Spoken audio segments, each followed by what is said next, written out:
You're probably looking at this a little bit confused because you can see a Leica brand at the top of this smartphone and not a regular camera. That's because this is the Huawei P9 and it is co-engineered with Leica. These two lenses at the top here, they are Leica certified lenses, and this is the smartphone that Huawei says is going to change smartphone photography forever, and that's a pretty big claim. We've just seen the P9 unveiled. It's a super slim Android smartphone, 6.9 millimeters thin actually. That's a 5.2 inch 1080p screen, but really it's all about the camera. You have two lenses on the rear here, and one shoots in colour and the other one shoots in black and white.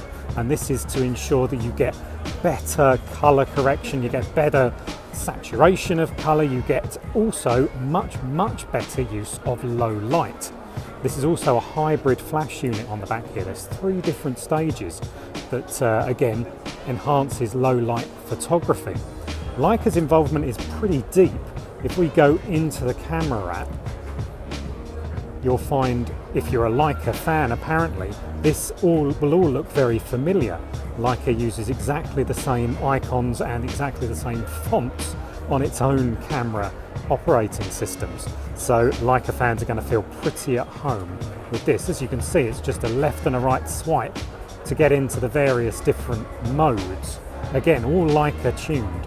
They even have their own filters to enhance colours or smooth them out.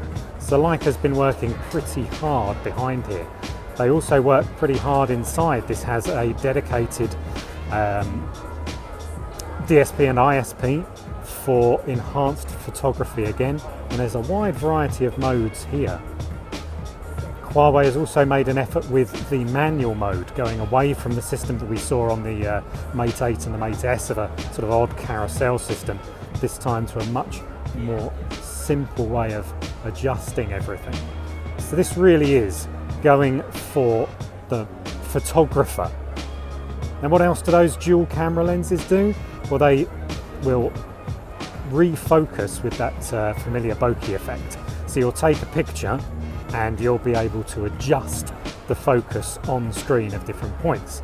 Now, you've probably seen something like this before, but it really is very robust on the P9. So you can see here, you'll focus in on one particular area, and there's a sliding scale which opens up or closes down the aperture, so you can really fine-tune how much blur there is. And you can do that in all sorts of different spots on the screen. I think that's pretty cool. It's certainly one of the easiest and most adjustable applications we've seen of this sort of after shooting bokeh effect. And that's available only because there are 2 cameras on the rear of the P9. Now the P9 has got the same fingerprint sensor that was seen on the Mate 8. That means it works when it's a little bit damp, and it also has a 4-layer level of security, so it's more secure than we've seen before. The P9 is also joined by the P9 Plus, which is a little bit larger, a 5.5 inch screen, and the body, however, is also very slim. Squeezed inside here is a 3000 mAh battery, which Huawei says will give you at least a day's worth of heavy use. That's a very big bonus on something as slim as the Huawei P9. We're still waiting to hear about prices. We're expecting a launch at the end of April, but sadly there is no US launch on the cards for now. So we're going to have a full review of the Huawei and Leica co-engineered P9 up on Digital Trends very soon.